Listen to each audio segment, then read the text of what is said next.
2006, Fred Malmberg sat down with a couple of guys and said, let's create a Robert E. Howard Foundation. Paul and I have a long and checkered history with each other, but we've helped each other on many, many projects over the years. And I have to say that, you know, Paul's a lawyer, but don't hold out against him. He's actually an intellectual property lawyer, so he's been really, really helpful with a lot of the Howard copyright stuff and all of that. But Paul got to know Glenn Lord in the mid-'80s, and has been a tremendous friend to Glenn and then to the rest of us. I'll have to say that if I am ever in any kind of a fight, legal or otherwise, I want him at my back. He's not going to give up if he's in the right. Paul is kind of shy, and that's why I'm trying to kind of keep things going a little bit so he doesn't have much time to work with. But I'm not going to spend a lot of time with further ado. I'm just going to turn it over to my friend and the treasurer and secretary of the Robert E. Howard Foundation, Paul Herman.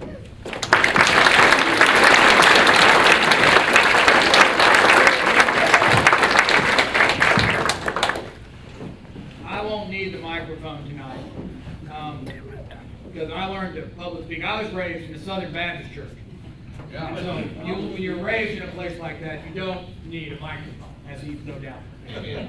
Can I get an amen? Amen. And if you think we're going to be out of here on time,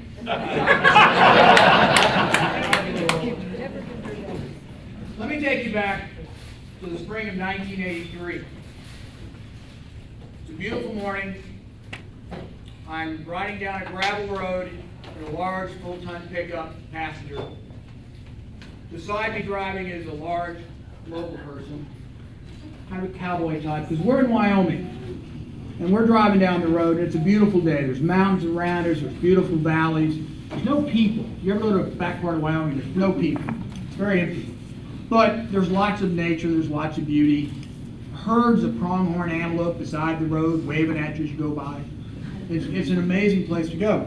And we were having a lovely day, and then of course we were having a little chat about, and I was born a poor inner city kid, okay, so I never went hunting or fishing or any of that, but I'd been around enough, even at that point, being in the oil field, to know the way you talk to a local is you say, well, what do you guys hunt around here?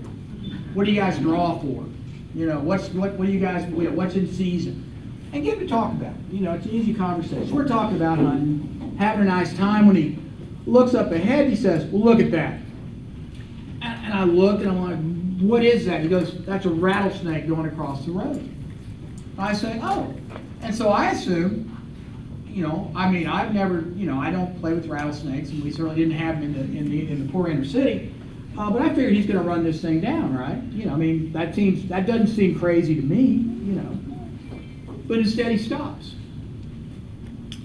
And I'm thinking, what is he doing? And he looks at me very calmly and says, you want to get him or me? And I'm thinking, you know, he's just joshing with the city boy. He's just playing. I said, and I gave it due consideration. You know, you can think about it for a second. And I said, you know, you saw him first. This one's yours. I'll get the next one. The next one's my turn. Okay? And he says, okay. And he reaches under his seat and he snaps out about a foot-long Bowie knife. Now, I'm not from the country, but I didn't realize the way you guys take out rattlesnakes is with a Bowie knife. And I'm thinking, no, he's messing with me, you know. And he hops out of the truck and starts walking up towards it, grumbling and mumbling, you know. And I'm watching through the windshield, you know, this is the showtime, you know. And he gets up kind of close to this snake and he kicks some gravel at it. That snake coils up, you know, pops around, sees what's going on, kicks some more gravel at it. Now the snake starts sidling a little, getting ready to hit him. And I'm thinking, this man is crazy, you know. And he waggles his boot out at it. And of course, we're in the oil field and we're wearing steel toes, right? big heavy steel-toed boots, and he wags his toe out there, and the snake, just slams right into his boot, hits the ground, he steps on its head, reaches down, just like that, pokes the head, tosses it one way, pokes the body, tosses it the other, comes walking calmly back to the truck, mumbling and grumbling, wiping the blood off on his jeans, and I'm just sitting there going, oh my gosh, and he gets back to the truck and pops that Bowie back under his seat and drives on. And I'm a Christian. I wear this cross for a reason, because I'm a Christian. And there are times when you want to have a quick chat with God. And this was one of those times when I thought, I just want to have a quick chat with God. Real quick. God, and said to myself, of course, I said, God, thank you for this beautiful day. Thank you for letting me be here. Hope I do you some good today. And if you wouldn't mind, could we not see another rattlesnake? Because I don't want my turn.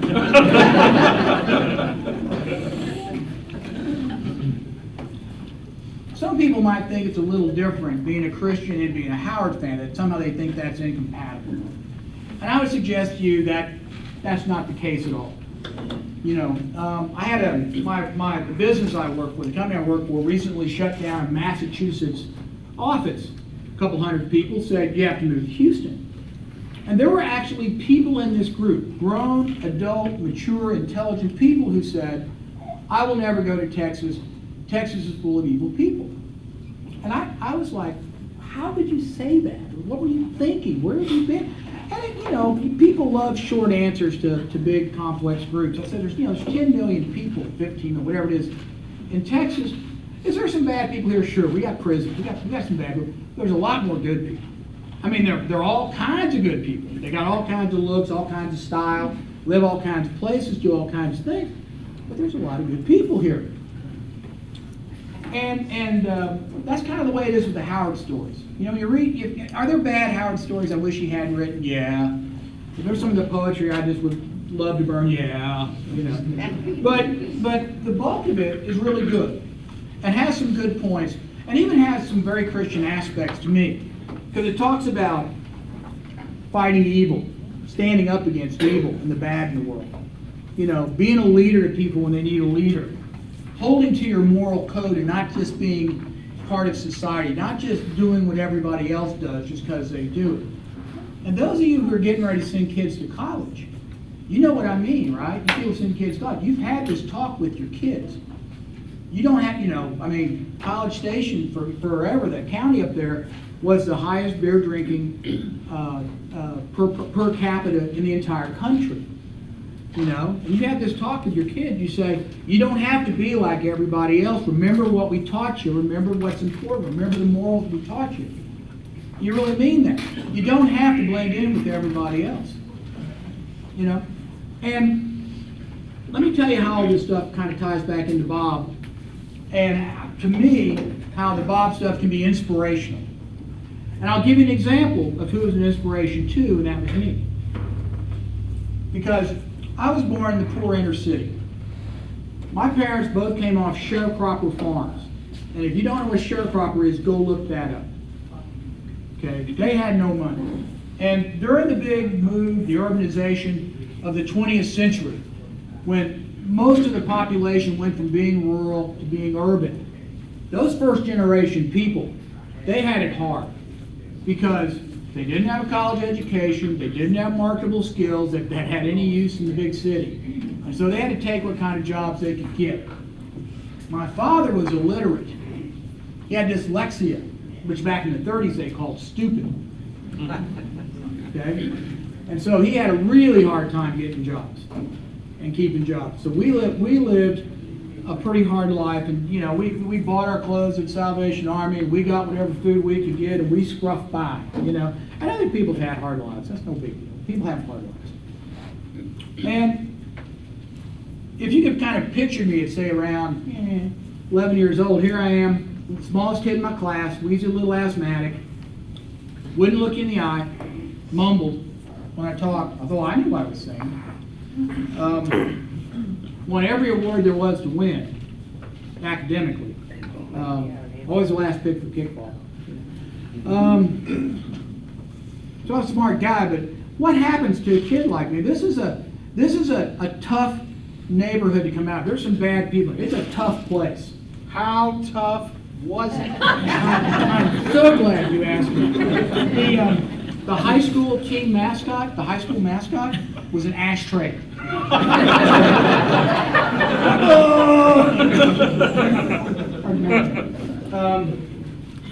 It is a tough place.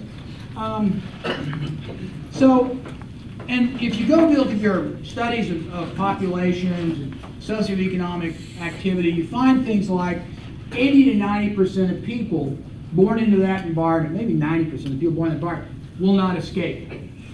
There will be generation after generation after generation with no way out. So how do you get out? How does it happen? And I'll tell you, to me, what I learned. And for those that don't know, yes, I'm a lawyer now, and yes, I make pretty good money doing that, so, and have for a while. Before that, I was a chemical engineer, and I've been in the oil field forever now. And I'll tell you, I have found it takes a little luck, a little help, a lot of tenacity, and it takes a willingness to see what it's like to walk in other people's shoes and other socioeconomic groups and not panic, not be terrified of it.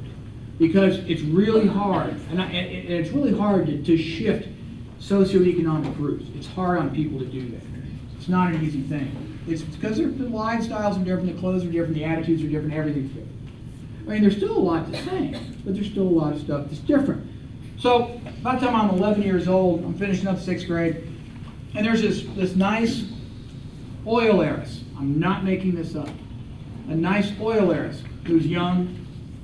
She, of course, doesn't have to work for a living. So she says, I'm going to spend my life doing charitable works, trying to help others. That's how she defined her life, okay? And she shows up at my school, and she's helping out with the reading class, and it takes her about 2 days to figure out that I'm way smarter than she is. And she says, you got to go to a private school. And this is the 60s, okay? You know, there's 3 channels on TV, and they don't talk about reality, okay? And so I'm like, what's that? She goes, well, that's a school that costs money. I said, you can't do it. We have no money. I know this. You know.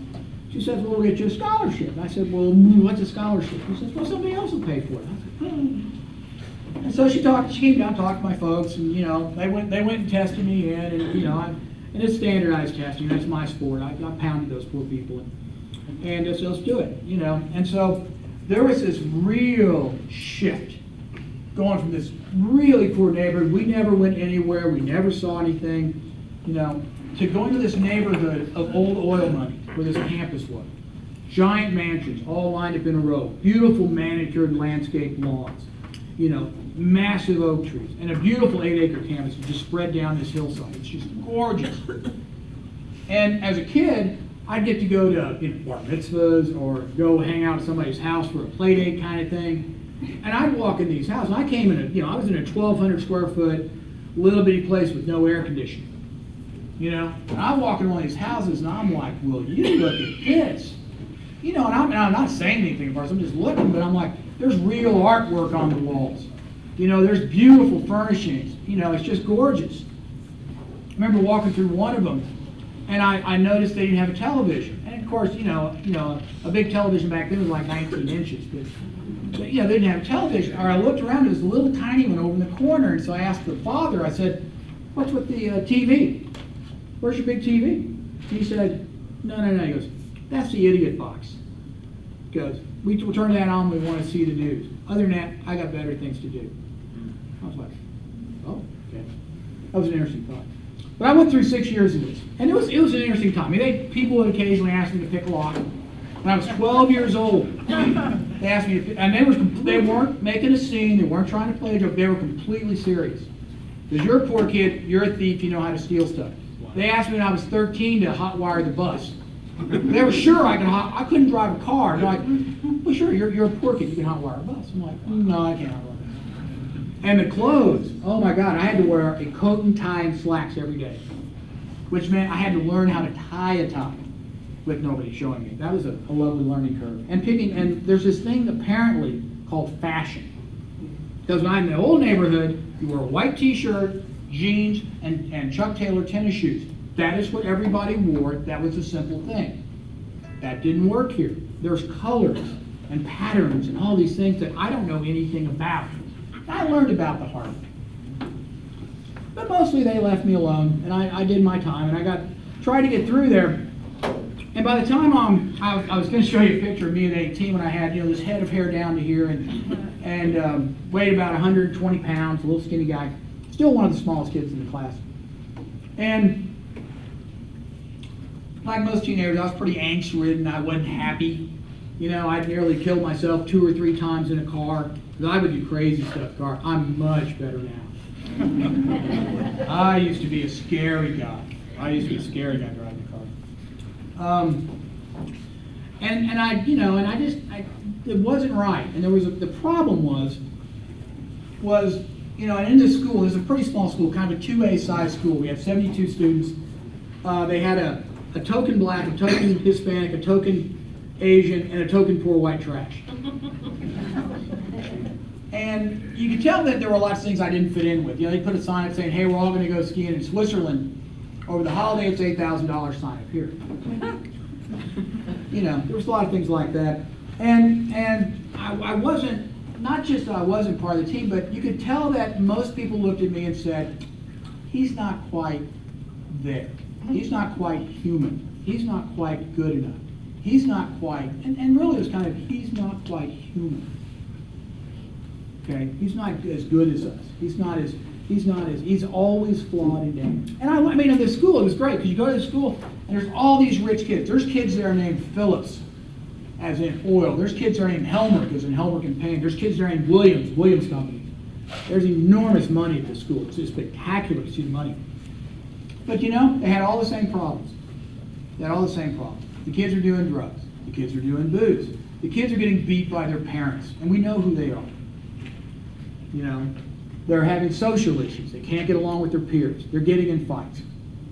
They're all I think I was the only person in my class that still had his original 2 parents. Because everybody was getting divorced. They had all the same problems. That's one of the things you learn is that everybody has to deal with the weather in their family. Okay, everybody, doesn't matter where they're from, they both get that. So they had a lot of stuff in common, but they had some things different. But still, it didn't feel right. When I was 17 years old, and I started working at 14, of course. As soon as I was able to start working, I started working. My folks said, we love you to death. You can stay here till you finish college. But you need to start buying your own clothes, your own car, your own insurance, la, la, la, la, la, pay for it. So I started working nights and then full-time in the summers. I've been a truck driver. Used to have a commercial license, welding crew, a lot of restaurant time, washed a lot of dishes.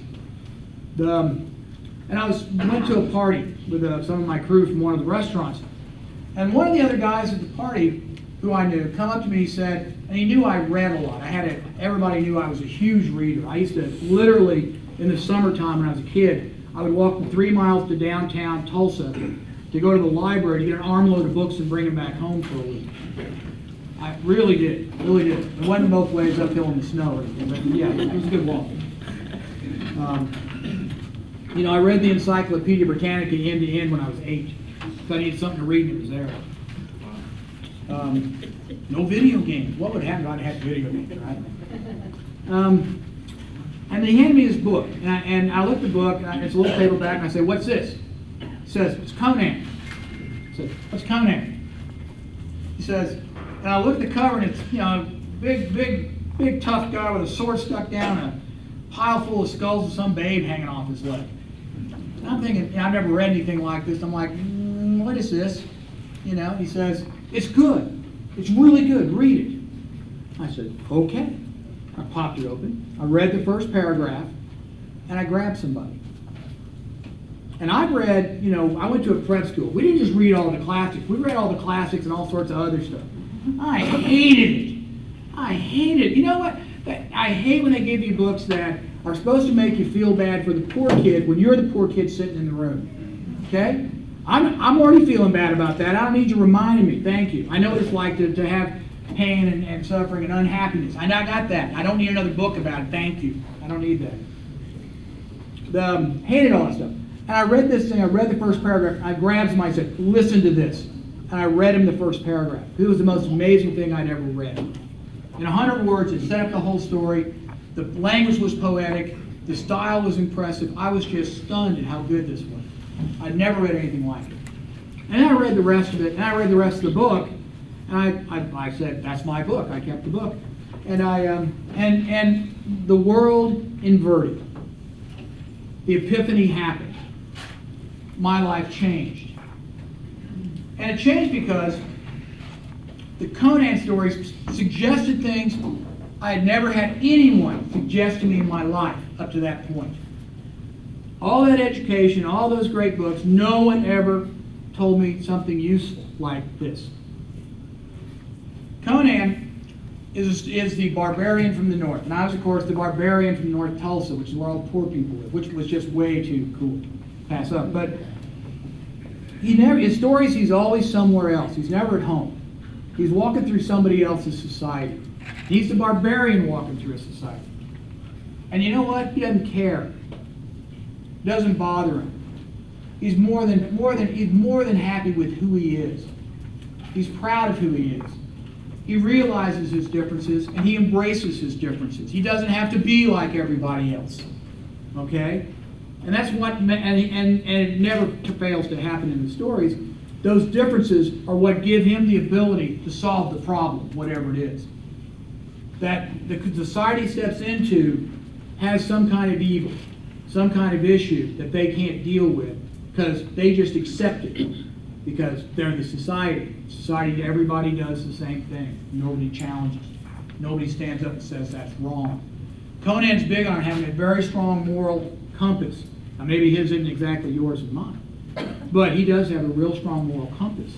And he doesn't let other people tell him differently. He doesn't care if other people don't agree with him. It doesn't matter. He is happy with who he is.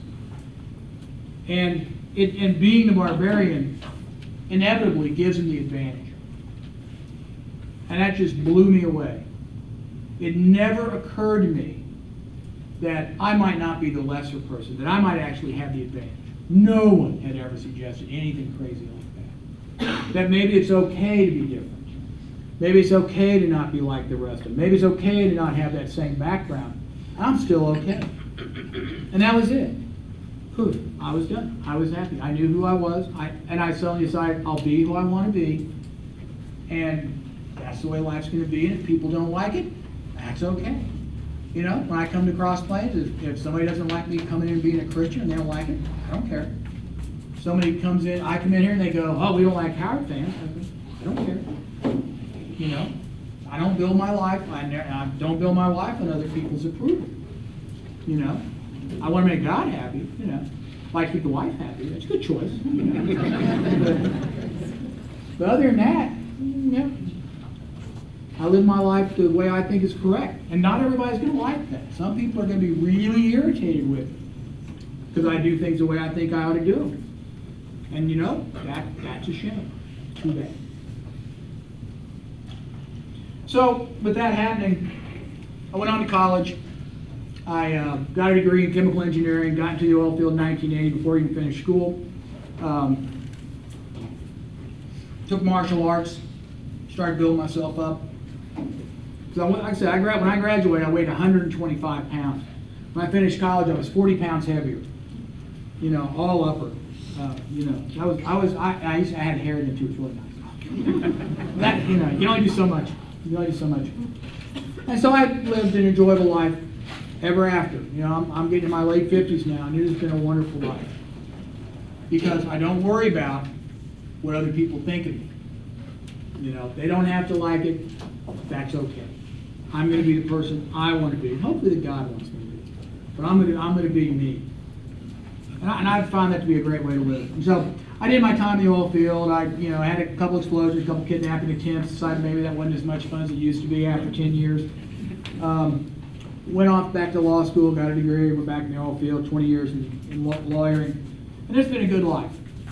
And I think that is exactly the kind of thing. Not everybody, I understand. Lots of people read Howard and they go, oh, look, it's got babes, swords, dragons, and wizards. It must be cool.